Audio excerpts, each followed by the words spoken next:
67.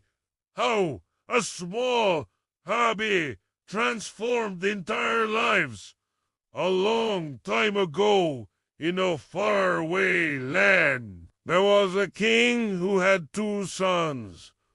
The older son was a kind and gentle soul. He read books, he meditated, he was always trying to improve himself. But the younger son was quite the opposite.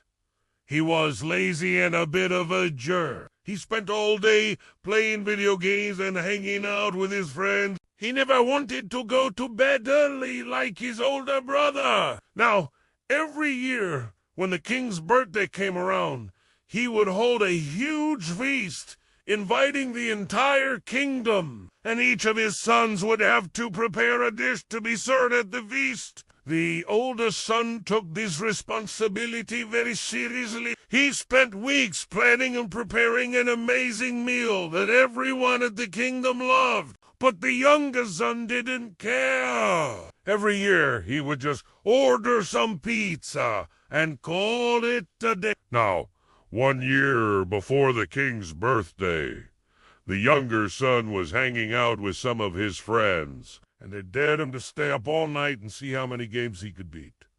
So he did.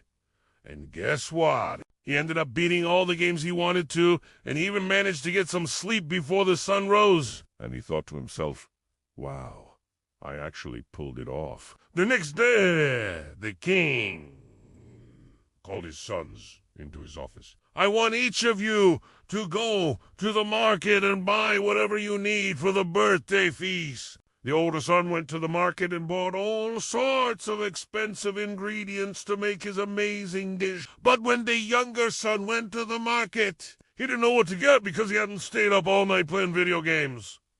In fact, he hadn't done anything fun in weeks. So as he was walking through the market, he saw a new shop that sold all sorts of cool gadgets and gizmos. And he thought to himself, you know what?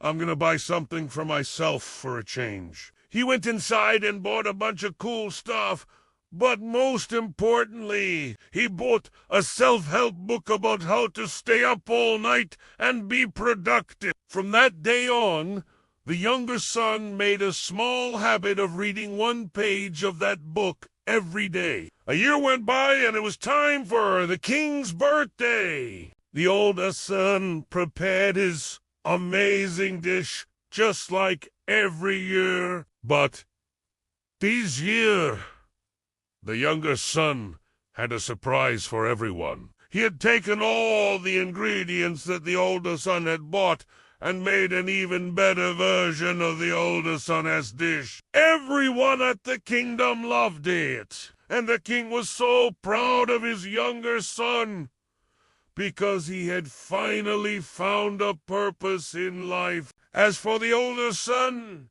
he was furious, but also a little bit happy because his brother had finally found a purpose in life. And that's why